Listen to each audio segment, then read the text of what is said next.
জীবনে কোনো কিছুই চিরস্থায়ী নয়। এক এক সময় জীবনে এমন পরিস্থিতি আসে, আমাদেরকে কেউ ছেড়ে চলে গেছে বলে বা কোনো কারণে আমাদের তাদের ছেড়ে দিতে হয়েছে বলে জীবনকে শেষ করে দিতে ইচ্ছে করে। আসলে আমরা তো কালটা দেখিনি, ওইখানেই মনে হয় আমাদের জীবনটা স্তব্ধ হয়ে গেল। সত্যি কি তাই হয়? জীবন তো প্রবল গতিমান। সে বা তারা যারা আমাদের ছেড়ে চলে গেছে, তাদের ছাড়া আমাদের জীবনে কিন্তু কিছুই আটকে থাকে না। অনেকে বোকার মতো নিজের জীবন শেষ করেও দেয়। আবেগ একটা বড় বালাই। সেই আবেগকে নিয়ন্ত্রণ করা সবার হাতে থাকে না।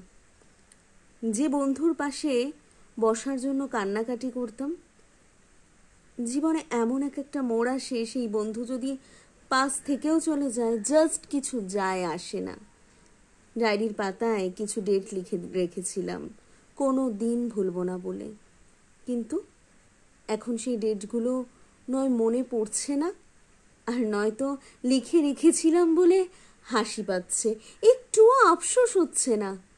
কারণ জীবনে আমরা অনেক এগিয়ে গেছি আর এগিয়ে যাব।